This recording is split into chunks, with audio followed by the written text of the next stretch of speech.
枷锁第10章人形。女生趴在地上一动不动，以这个姿势来看，恐怕摔得不轻。可她只是一声不吭地趴着，看样子多半是晕了过去。我沿着吊顶的龙骨缓缓地向她坠落的位置爬去，越靠近洞口，身下的吊顶晃动得越是强烈。等我能看到里面的情况时，后背顿时渗出了冷汗。房间看起来不小，除了满屋子的设备正快速地闪烁着指示灯外，并没有额外的照明。我尽量保持身体平稳，仅靠调整头部的角度来观察里面的情况。房间里很安静，看上去是一间数据交换中心，因为视线所及之处都是1人多高的机柜，里面全是插满了线缆的交换机，信号灯正疯狂地跳动着，似乎在交换着海量的数据。就在我打算下去救那个女生的时候，一个清脆的咔嗒声从我视线的死角处传来，紧接着就是一阵快速充放器的声音。我正好奇地将身子向后退了退，趴在洞口向前望去时，前方传来了一阵金属撞击地砖的声音，仿佛有一种毫无人性的冰冷感，就像一根钢筋不停地戳向地面，发出铮铮的声响。这正是我最担心的情况。坦白说，我一开始就猜到这个女生的姐姐就是拍摄彩票中奖者的人，只是当时还搞不懂为何在姐姐遇袭后，妹妹却跑到这家游戏公司来偷拍。如果他们正在暗中做着某种不为人知的事情，她的擅自行动就很有可能引来极为严重的后果。铮铮的声响正朝着她的方向靠近，这时一根锃亮的银色金属进入了我的视线，接着是另一根，一前一后的立在地砖上，突然停在了女生的近前。也直到此时，我才注意到这不是2根普通的金属，而是某个人的义肢。因为在金属的中间和末端处都有关节连接着，甚至还有2块扁平的脚掌。这种义肢并不罕见，使用者只要穿上裤子和鞋子，看起来几乎无异于常人。就在这时，女生醒了，她的手指微微动了一下，紧接着便发出一阵痛苦的呻吟。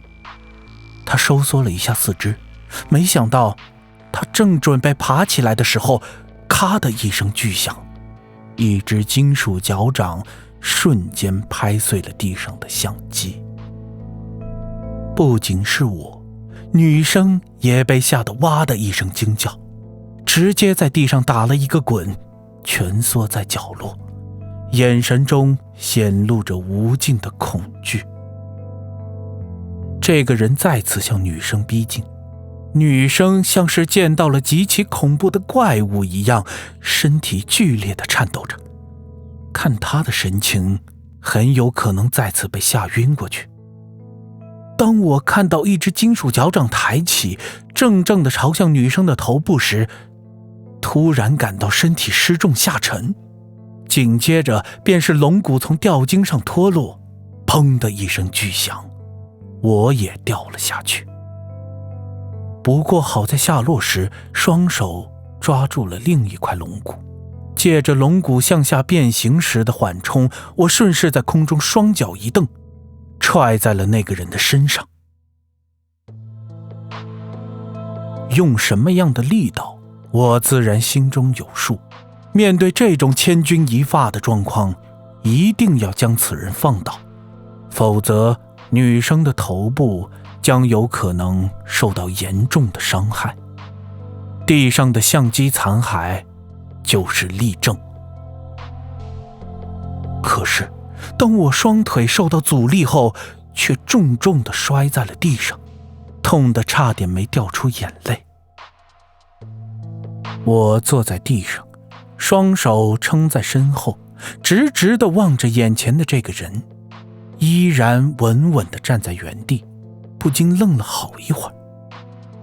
这哪里是人，分明是一副人形的骨架，浑身上下全是银灰色的金属，根本没有半块皮毛。看着他深邃的眼窝里不断地发出淡蓝色的光亮，一时间我竟不知所措，仿佛他也在打量着我，分析着我脸上每一个细微的动作，而我却看不到他的任何表情。虽然机器人这个词很早就进入了我们的认知，但在这样的情形下见到还是难以接受，况且他的行为已显露了暴力。我一想到这一点，立时挪向了惊魂未定的女生。你休想伤害她！我将身体挡在女生的前面，强忍着疼痛站立了起来。这个机器人与我胸口之间不到50公分，介于它的构造，这个距离对我来说极为不佳。不过好在我的身高与其相当，为了保护身后的女生，我不得不冒险挡在前面，表明我的立场。这时她的头部动了动，因为看不到表情，我很难理解她的每一个动作。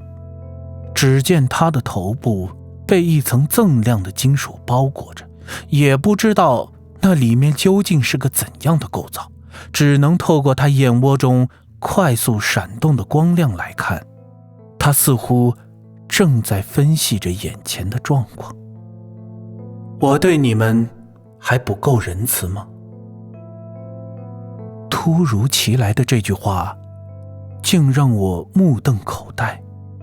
一是我没料到他会说话，而且发音和正常人一模一样；二是不理解他说这句话的意思。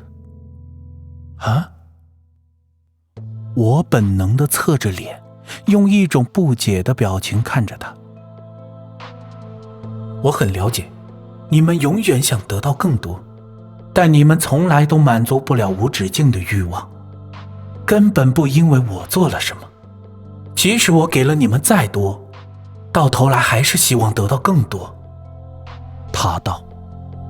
这下我是真的迷糊了，完全不知道他在说什么。你到底是什么人？我顿了顿，接着问。你的背后是谁在操纵？我和你们不一样，没有人能操纵我。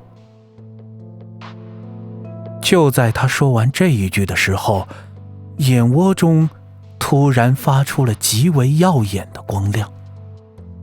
与此同时，他用一种高傲的语调接着道：也没有人能阻止我想做的事情。我一惊，立时感到不妙，可为时已晚。他在我毫无防备的情形下，迅速伸手掐住了我的脖子。他的力道之大，我根本没有还手的余地。就在我快要失去意识的时候，除了听到身后女生的尖叫声，也听得她说出了这么一句话：不会满足的下场就是自我毁灭。